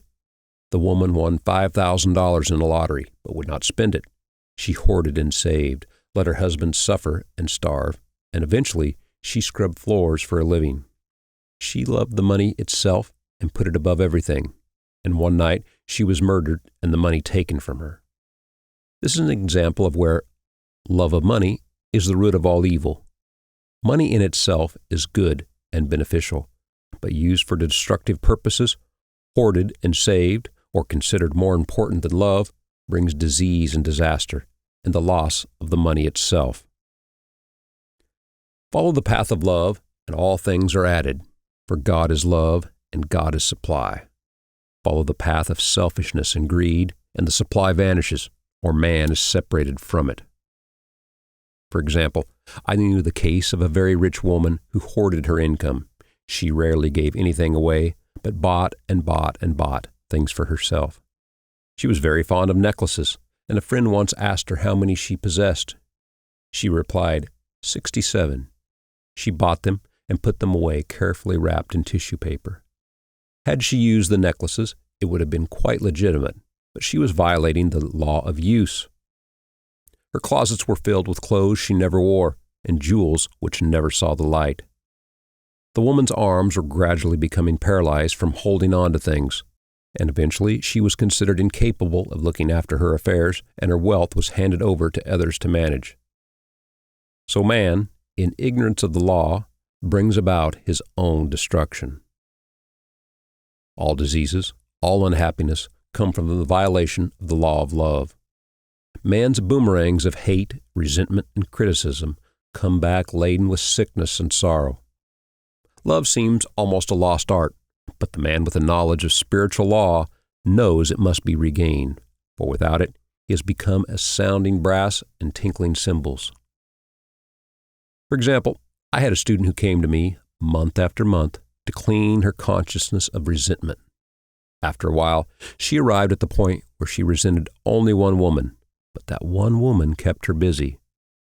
Little by little, she became poised and harmonious, and one day, all resentment was wiped out. She came in radiant and exclaimed, "You can't understand how I feel." The woman said something to me, and instead of being furious, I was loving and kind, and she apologized and was perfectly lovely to me. No one can understand the marvelous lightness I feel within. Love and goodwill are invaluable in business. For example, a woman came to me complaining of her employer. She said she was cold and critical and knew she did not want her in the position. "Well," I replied, "salute the divinity in the woman and send her love." She said, "I can't. She's a marble woman." I answered, "You remember the story of the sculptor who asked for a certain piece of marble. He was asked why he wanted it, and he replied, 'Because there is an angel in the marble.' And out of it he produced a wonderful work of art." She said, "Very well, I'll try it." A week later, she came back and said, "I did what you told me to, and now the woman is very kind and took me out in her car." People are sometimes filled with remorse for having done someone an unkindness, perhaps years ago. If the wrong cannot be righted, its effect can be neutralized by doing someone a kindness in the present. This one thing I do, forgetting those things which are behind and reaching forth unto those things which are before. Sorrow, regret, and remorse tear down the cells of the body and poison the atmosphere of the individual. A woman said to me in deep sorrow, "Treat me to be happy and joyous, for my sorrows make me so irritable with the members of my family that I keep making more karma." I was asked to treat a woman who was mourning for her daughter. I denied all belief in loss and separation and affirmed that God was the woman's joy, love, and peace. The woman gained her poise at once, but sent word by her son not to treat any longer because she was so happy it wasn't respectable. So, mortal mind loves to hang on to its griefs and regrets. I knew a woman who went about bragging of her troubles, so, of course, she always had something to brag about. The old idea was if a woman did not worry about her children, she was not a good mother. Now, we know that mother fear is responsible for many of the diseases and accidents which come into the lives of children. For fear pictures vividly the disease or situation feared, and these pictures objectify, if not neutralized. Happy is the mother who can say sincerely that she puts her child in God's hands and knows, therefore, that he is divinely protected. For example, a woman awoke suddenly in the night, feeling her brother was in great danger. Instead of giving in to her fears, she commenced making statements of truth, saying, Man is a perfect idea in divine mind and is always in his right place. Therefore, my brother is in his right place and is divinely protected. The next day, she found out that her brother had been in close proximity to an explosion in a mine, but had miraculously escaped. So man is his brother's keeper in thought, and every man should know that the thing he loves dwells in the secret place in the Most High and abides under the shadow of the Almighty. There shall no evil befall thee, neither shall any plague come nigh thy dwelling. Perfect love casteth out fear. He that feareth is not made perfect in love, and love is the fulfilling of the law. Intuition or guidance. In all thy ways acknowledge him, and he shall direct thy paths. There is nothing too great of accomplishment for the man who knows the power of his word and follows his intuitive leads. By the word he starts in action unforeseen forces and can rebuild his body or remold his affairs. It is, therefore, of the utmost importance to choose the right words, and the student carefully selects the affirmation he wishes to catapult into the invisible. He knows that God is his supply, that there is a supply for every demand, and that his spoken word releases this supply. Ask, and ye shall receive. Men must make the first move. Draw nigh to God, and he will draw nigh to you. I've often been asked just how to make a demonstration. I reply, speak the word, and then do not do anything until you get a definite lead. Demand the lead, saying, Infinite Spirit, reveal to me the way. Let me know if there's anything for me to do. The answers will come through intuition, or a hunch, a chance remark from someone, or a passage in a book, etc., etc. The answers are sometimes quite startling in their exactness. For example, a woman desired a large sum of money. She spoke the words, Infinite Spirit, open thy way for my immediate supply. Let all that is mine by divine right now reach me in great avalanches of abundance. Then she added, give me a definite lead. Let me know if there's anything for me to do. The thought came quickly. Give a certain friend, who had helped her spiritually, $100. She told her friend, who said, wait and get another lead before giving it. So she waited, and that day met a woman who said to her, I gave someone $1 today. It was just as much for me as it would be for you to give someone 100. This was indeed an unmistakable lead, so she knew she was right in giving the $100. It was a gift which proved a great investment, for shortly thereafter a large sum of money came to her in a remarkable way. Giving opens the way for receiving. In order to create activity in finances, one should give. Tithing, or giving 1/10 of one's income, is an old Jewish custom and is sure to bring increase. Many of the richest men in this country have been tithers, and I have never known it to fail as an investment. The 10th part goes forth and returns blessed and multiplied. But the gift or tithe must be given with love and cheerfulness, for God loveth a cheerful giver. Bills should be paid cheerfully. All money should be sent forth fearlessly and with a blessing. This attitude of mind makes man master of money. It is his to obey, and his spoken word then opens vast reservoirs of wealth. Man, himself, limits his supply by his limited vision. Sometimes the student has a great realization of wealth, but is afraid to act. The vision and action must go hand in hand, as in the case of the man who bought the fur-lined overcoat. A woman came to me asking me to speak the word for a position. So I demanded, Infinite Spirit, open the way for this woman's right position. Never ask for just a position. Ask for the right position. The place already planned in divine mind, as it is the only one that will give satisfaction. I then gave thanks that she had already received, and that it would manifest quickly. Very soon she had 3 positions offered her, 2 in New York and 1 in Palm Beach, and she did not know which to choose. I said, ask for a definite lead. The time was almost up and was still undecided when one day she telephoned. When I woke up this morning, I could smell Palm Beach. She'd been there before and knew its balmy fragrance. I replied, well, If you can smell Palm Beach from here, it is certainly your lead." She accepted the position, and it proved a great success. Often one's lead comes at an unexpected time. One day, I was walking down the street when I suddenly felt a strong urge to go to a certain bakery, a block or two away. The reasoning mind resisted, arguing, "There's nothing there that you want." However, I'd learned not to reason, so I went to the bakery, looked at everything, and there was certainly nothing there that I wanted. But coming out, I encountered a woman I had thought of often, and who was in great need of the help which I could give her. So often, one goes for one thing and finds another. Intuition is a spiritual faculty and does not explain, but simply points the way. A person often receives a lead during a treatment.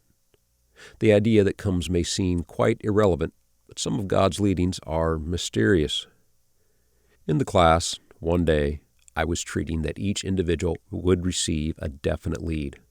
A woman came to me afterwards and said, "While you were treating, I got the hunch to take my furniture out of storage and get an apartment." The woman had come to be treated for health. I told her I knew in getting a home of her own, her health would improve. And I added, "I believe your trouble, which is a congestion, has come from having things stored away. Congestion of things causes congestion in the body. You have violated the law of use, and your body is paying the penalty." So I gave thanks that divine order was established in her mind, body, and affairs. People little dream of how their affairs react on the body. There's a mental correspondence for every disease. A person might receive instantaneous healing through the realization of his body being a perfect idea in a divine mind, and therefore whole and perfect. But if he continues his destructive thinking, hoarding, hating, fearing, condemning, the disease will return. Jesus Christ knew that all sickness came from sin, but admonished the leper after the healing to go and sin no more, lest a worse thing come upon him. So man's soul, or subconscious mind, must be washed whiter than snow for permanent healing, and the metaphysician is always delving deep for the correspondence. Jesus Christ said, "Condemn not, lest ye also be condemned. Judge not, lest ye be judged." Many people have attracted disease and unhappiness through condemnation of others. What man condemns in others, he attracts to himself. For example, a friend came to me in anger and distress because her husband had deserted her for another woman. She condemned the other woman and said continually she knew he was a married man and had no right to accept his attentions. I replied, "Stop condemning the woman. Bless her and be through with the situation. Otherwise, you are attracting the same thing to yourself." She was deaf to my words, and a year or two later became deeply interested in a married man herself. Man picks up a live wire whenever he criticizes or condemns, and may expect a shock.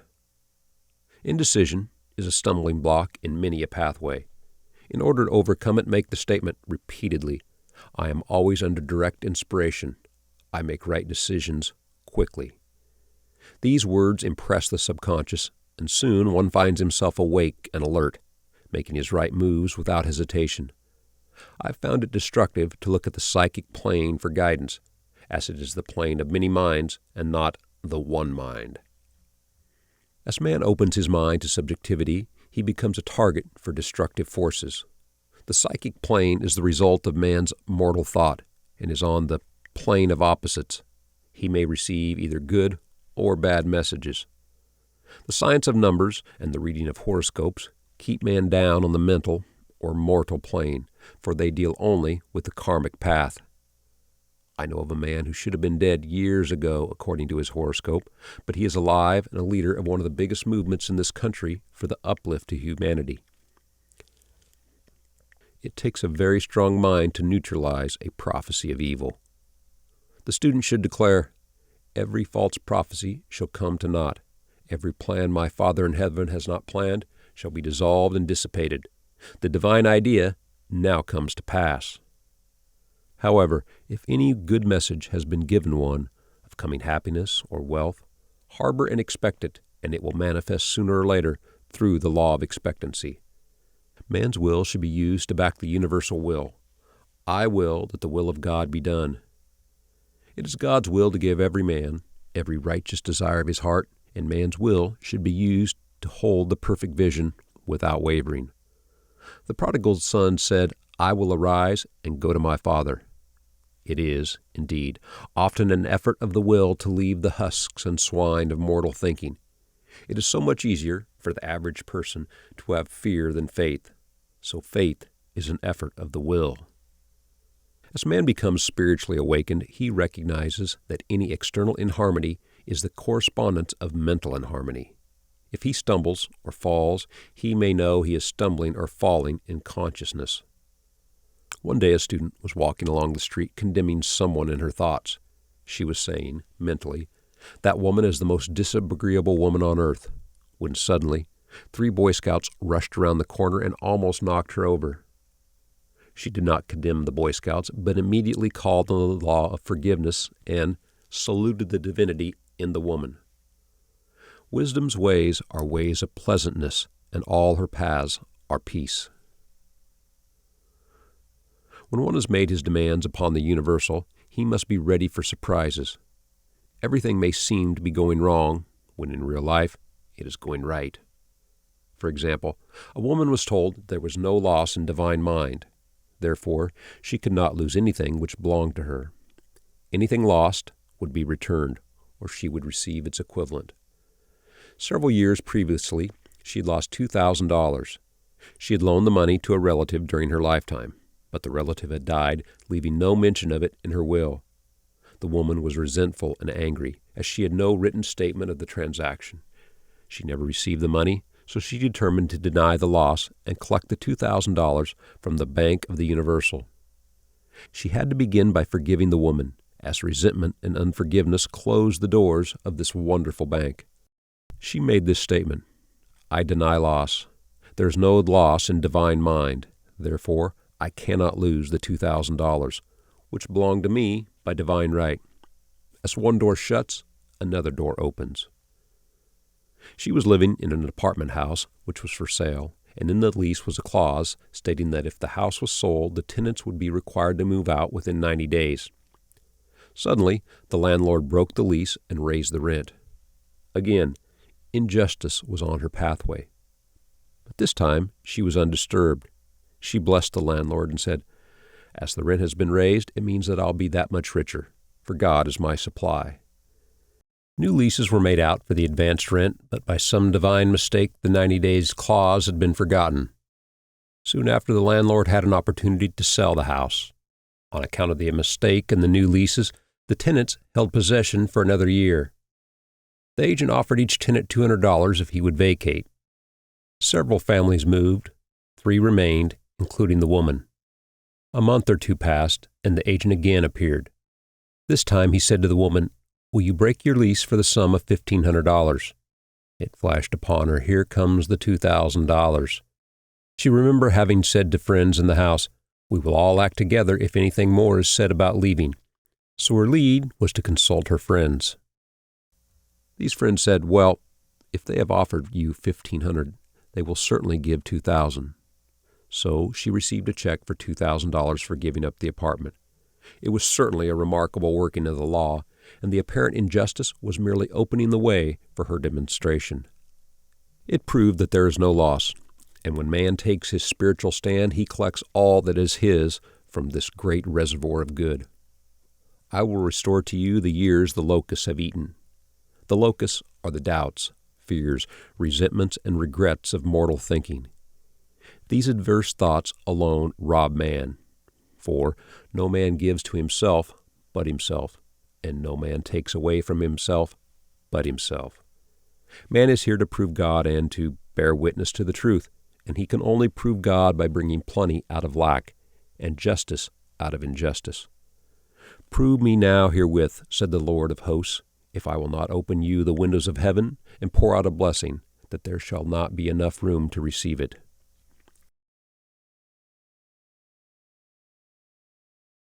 Perfect self-expression or the divine design. No wind can drive my bark astray, nor change the tide of my destiny. There is for each man perfect self-expression. There's a place which he is to fill and no one else can fill. Something which he is to do which no one else can do. It is his destiny. This achievement is held, a perfect idea in divine mind, awaiting man's recognition. As the imaging faculty is the creative faculty, it is necessary for man to see the idea before it can manifest. So, man's highest demand is for the divine design of his life. He may not have the faintest conception of what it is, for there is, possibly, some marvelous talent hidden deep within him. His demand should be, Infinite Spirit, open the way for the divine design of my life to manifest.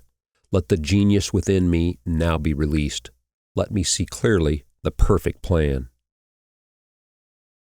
The perfect plan includes health, wealth, love, and perfect self-expression. This is the square of life which brings perfect happiness. When one has made this demand, he may find great changes taking place in his life, for nearly every man has wandered far from the divine design. I know, in one woman's case, it was as though a cyclone had struck her affairs, but readjustments came quickly, and new and wonderful conditions took the place of old ones. Perfect self-expression will never be labor, but of such absorbing interest that it will seem almost like play. The student knows, also, as man comes into the world financed by God, the supply needed for his perfect self-expression will be at hand. Many a genius has struggled for years with the problem of supply, when his spoken word and faith would have released quickly the necessary funds. For example, after the class one day a man came to me and handed me a cent. He said, "I have just 7 cents in the world, and I'm going to give you 1, for I have faith in the power of your spoken word. I want you to speak the word for my perfect self-expression and prosperity." I spoke the word and did not see him again until a year later. He came in one day, successful and happy, and with a roll of yellow bills in his pocket. He said, "Immediately after you spoke the word, I had a position offered me in a distant city, and am now demonstrating health, happiness, and supply." A woman's perfect self-expression may be in becoming a perfect wife, a perfect mother, a perfect homemaker, and not necessarily in having a public career. Demand definite leads, and the way will be made easy and successful. One should not visualize or force the mental picture. When he demands the divine design to come into his conscious mind, he will receive flashes of inspiration and begin to see himself making some great accomplishments. This is the picture or idea he must hold without wavering. The thing man seeks is seeking him. The telephone was seeking Bell. Parents should never force careers and professions upon their children. With a knowledge of spiritual truth, the divine plan could be spoken for, early in childhood or prenatally. A prenatal treatment should be, let the God in this child have perfect expression. Let the divine design of his mind, body, and affairs be made manifest throughout his life, throughout eternity. God's will be done, not man's.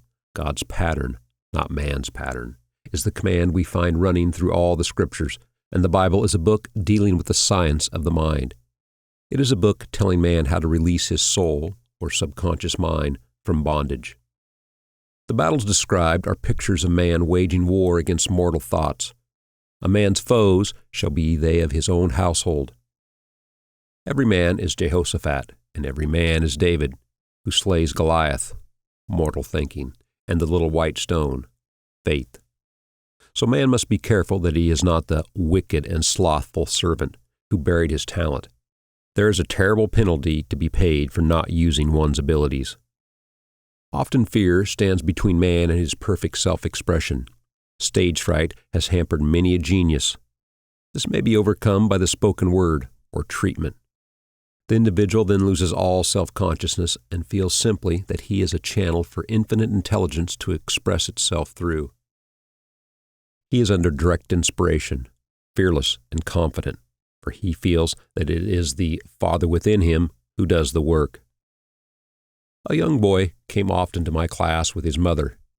He asked me how to speak the word for his coming examinations at school. I told him to make the statement, I am one with infinite intelligence. I know everything I should know on this project. He had an excellent knowledge of history, but was not sure of his arithmetic. I saw him afterwards, and he said, I spoke the word from my arithmetic and passed with the highest honors, but thought I could depend on myself for history and got a very poor mark. Man often receives a setback when he is too sure of himself, which means he is trusting to his personality and not the Father within. Another one of my students gave me an example of this. She took an extended trip abroad one summer, visiting many countries where she was ignorant of the languages. She was calling for guidance and protection every minute, and her affairs went smoothly and miraculously. Her luggage was never delayed nor lost. Accommodations were always ready for her at the best hotels, and she had perfect service wherever she went. She returned to New York. Knowing the language, she felt God was no longer necessary, so she looked after her affairs in an ordinary manner. Everything went wrong. Her trunks delayed, amid inharmony and confusion. The student must form the habit of practicing the presence of God every minute. In all thy ways acknowledge Him. Nothing is too small or too great. Sometimes an insignificant incident may be the turning point in a man's life. Robert Fulton, watching some boiling water simmering in a tea kettle, saw a steamboat. I have seen a student, often, keep back his demonstration through resistance or pointing the way. He pins his faith to one channel only and dictates just the way he desires the manifestation to come, which brings things to a standstill. My way, not your way, is the command of infinite intelligence. Like all power, be it steam or electricity, it must have a non-resistant engine or instrument to work through, and man is that engine or instrument. Over and over again, man is told to stand still, or, Judah, fear not, but tomorrow go out against them, for the Lord will be with you. You shall not need to fight this battle. Set yourselves, stand ye still, and see the salvation of the Lord with you. We see this in the incidents of the $2,000 coming to the woman through the landlord when she became non-resistant and undisturbed, and the woman who won the man's love after all suffering had ceased. The student's goal is poise. Poise is power, for it gives God, power, a chance to rush through man and will to do its good pleasure. Poised, he thinks clearly and makes right decisions quickly. He never misses a trick. Anger blurs the vision, poisons the blood, and is the root of many diseases and causes wrong decisions, leading to failure. It has been named one of the worst sins, as its reaction is so harmful. The student learns that in metaphysics, sin has a much broader meaning than in the old teaching. Whatsoever is not of faith is sin. He finds that fear and worry are deadly sins. They are inverted faith, and through distorted mental pictures, bring to pass the thing he fears. His work is to drive out these enemies from the subconscious mind. When man is fearless, he is finished. Maeterlinck says that man is God afraid. So, as we read in the previous chapters, man can only vanquish fear by walking up to the thing he is afraid of. When Jehoshaphat and his army prepared to meet the enemy singing, "Praise the Lord, for his mercy endureth forever," they found their enemies had destroyed each other, and there was nothing to fight. For example, a woman asked a friend to deliver a message to another friend. The woman feared to give the message, as in the reasoning mind said, "Don't get mixed up in this affair. Don't give that message." She was troubled in spirit, for she had given her promise. At last, she determined to walk up to the lion and call on the law of divine protection. She met the friend to whom she was to deliver the message. She opened her mouth to speak it when her friend said, "So-and-so has left town." This made it unnecessary to give the message, as the situation depended upon the person being in town. As she was willing to do it, she was not obliged to. As she did not fear, the situation vanished. The student often delays his demonstration through a belief in incompletion. He should make this statement: in divine mind, there is only completion. Therefore, my demonstration is completed. My perfect work, my perfect home, my perfect health.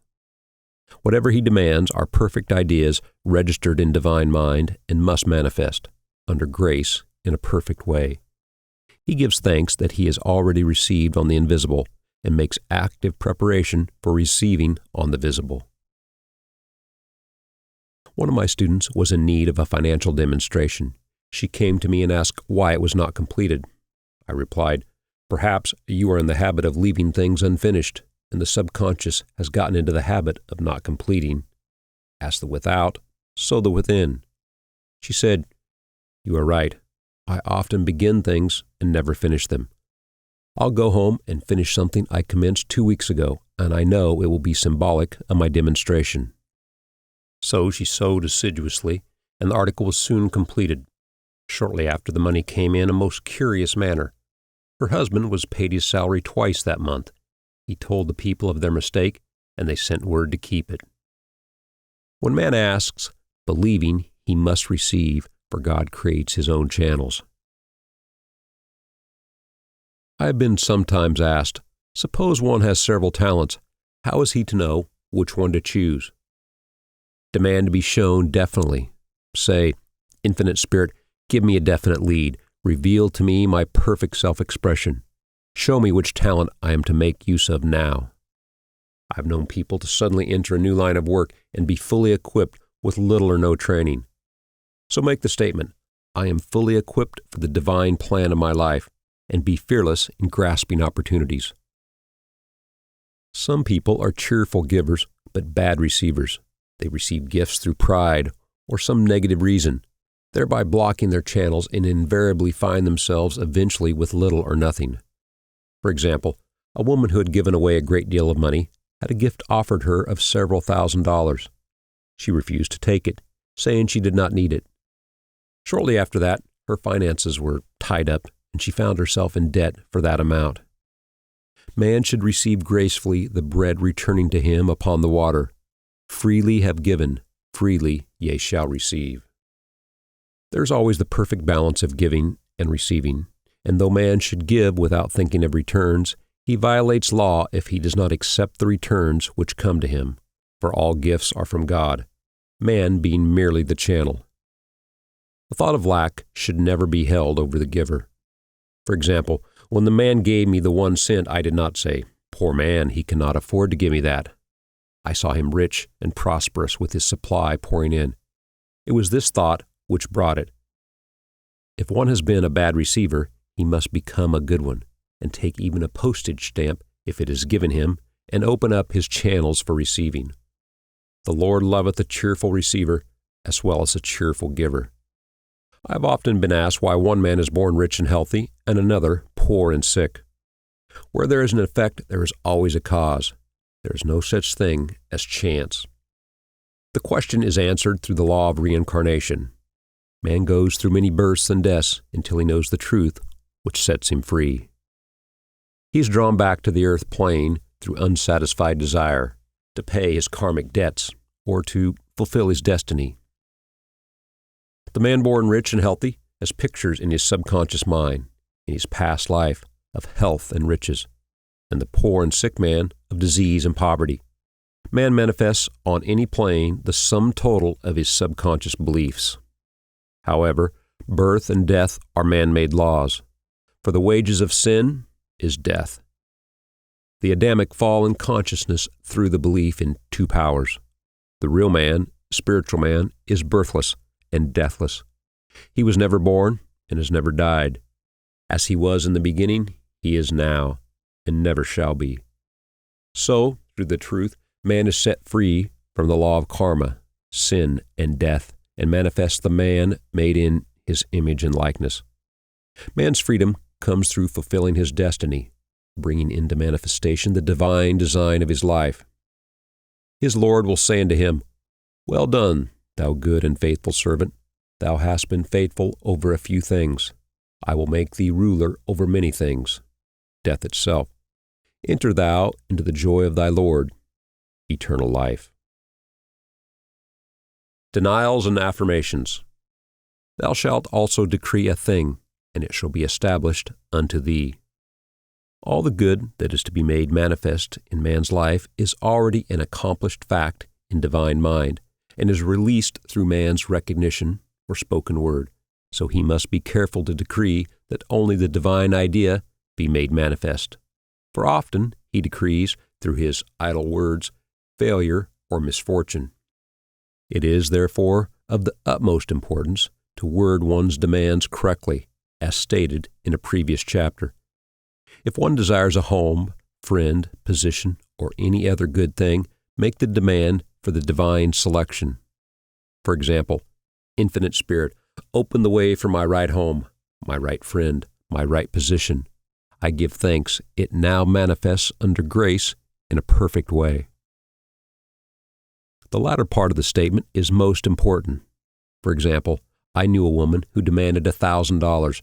Her daughter was injured and they received $1,000 indemnity, and so it did not come in a perfect way. The demand should have been worded in this way: Infinite Spirit, I give thanks that the $1,000, which is mine by divine right, is now released and reaches me under grace in a perfect way. As one grows in a financial consciousness, he should demand that the enormous sums of money, which are his by divine right, reach him under grace in perfect ways. It is impossible for man to release more than he thinks is possible, for one is bound by the limited expectancies of the subconscious. He must enlarge his expectancies in order to receive in a larger way. Man so often limits himself in his demands. For example, a student made the demand for $600 by a certain date. He did receive it, but heard afterwards that he came very near receiving $1,000, but he was given just $600 as the result of his spoken word. They limited the Holy One of Israel. Wealth is a matter of consciousness. The French have a legend giving an example of this. A poor man was walking along a road when he met a traveler who stopped him and said, "My good friend, I see you are poor. Take this gold nugget, sell it, and you will be rich all your days." The man was overjoyed at his good fortune and took the nugget home. He immediately found work and became so prosperous that he did not sell the nugget. Years passed, and he became a very rich man. One day he met a poor man on the road. He stopped him and said, "My good friend, I will give you this gold nugget, which, if you sell, will make you rich for life." The mendicant took the nugget, had it valued, and found it was only brass. So we see, the first man became rich through feeling rich, thinking the nugget was gold. Every man has within himself a gold nugget. It is his consciousness of gold, of opulence, which brings richness into his life. In making his demands, man begins at his journey's end. That is, he declares he has already received. Before ye call, I shall answer. Continually affirming establishes the belief in the subconscious. It would not be necessary to make an affirmation more than once if one had perfect faith. One should not plead or supplicate, but give thanks repeatedly that he has received. The desert shall rejoice and blossom as the rose. This rejoicing, which is yet in the desert state of consciousness, opens the way for release. The Lord's Prayer is in the form of command and demand. Give us this day our daily bread, and forgive us our debts as we forgive our debtors, and ends in praise, for thine is the kingdom and the power and the glory forever. Amen. Concerning the works of my hands, command ye me. So prayer is command and demand, praise and thanksgiving. The student's work is in making himself believe that with God all things are possible. This is easy enough to state in the abstract, but a little more difficult when confronted with a problem. For example, it was necessary for a woman to demonstrate a large sum of money within a stated time. She knew she must do something to get a realization, for realization is manifestation, and she demanded a lead. She was walking through a department store when she saw a very beautiful pink enamel paper cutter. She felt the pull towards it. The thought came, I haven't a paper cutter good enough to open letters containing large checks. So she bought the paper cutter, which the reasoning mind would have called an extravagance. When she held it in her hand, she had a flash of a picture of herself opening an envelope containing a large check, and in a few weeks she received the money. The pink paper cutter was her bridge of active faith. Many stories are told of the power of the subconscious when directed in faith. For example, a man was spending the night in a farmhouse. The windows of the room had been nailed down, and in the middle of the night he felt suffocated and made his way in the dark to the window. He could not open it, so he smashed the pane with his fist, drew in draughts of fine, fresh air, and had a wonderful night's sleep. The next morning, he found he had smashed the glass of a bookcase, and the window had remained closed during the whole night. He had supplied himself with oxygen simply by his thought of oxygen. When a student starts out to demonstrate, he should never turn back. Let not that man who wavers think that he shall receive anything of the Lord. A colored student once made this wonderful statement: "When I ask thy Father for anything, I puts my foot down and I says, Father, I'll take nothing less than I've asked for, but more." So man should never compromise. Having done all, stand. This is sometimes the most difficult time of demonstrating. The temptation comes to give up, to turn back, to compromise.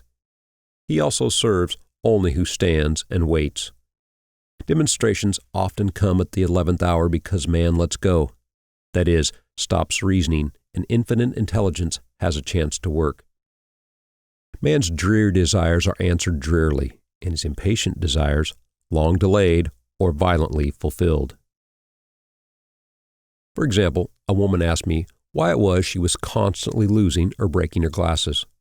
We found she often said to herself and others with vexation, "I wish I could get rid of my glasses." So her impatient desire was violently fulfilled. What she should have demonstrated was perfect eyesight. But what she registered in the subconscious was simply the impatient desire to be rid of her glasses, so they were continually being broken or lost. Two attitudes of mind cause loss: depreciation, as in the case of the woman who did not appreciate her husband, or fear of loss, which makes a picture of loss in the subconscious. When a student is able to let go of his problem, cast his burden, he will have instantaneous manifestation. For example, a woman was out during a very stormy day and her umbrella was blown inside out. She was about to make a call on some people whom she had never met, and she did not wish to make her first appearance with a dilapidated umbrella. She could not throw it away as it did not belong to her. So in desperation she exclaimed, "Oh God, you take charge of this umbrella. I don't know what to do." A moment later, a voice behind her said, "Lady, do you want your umbrella mended?" There stood an umbrella mender. She replied, "Indeed, I do." The man mended the umbrella while she went into the house to pay her call, and when she returned, she had a good umbrella. So, there's always an umbrella mender at hand on man's pathway when one puts the umbrella or situation in God's hands. One should always follow a denial with an affirmation. For example, I was called on the phone late one night to treat a man who I had never seen. He was apparently very ill. I made the statement, "I deny this appearance of disease. It is unreal, therefore cannot register in his consciousness. This man is a perfect idea in divine mind, pure substance expressing perfection." There is no time or space in divine mind. Therefore, the word reaches instantly its destination and does not return void. I have treated patients in Europe and have found that the result was instantaneous. I am asked so often the difference between visualizing and visioning. Visualizing is a mental process governed by the reasoning or conscious mind.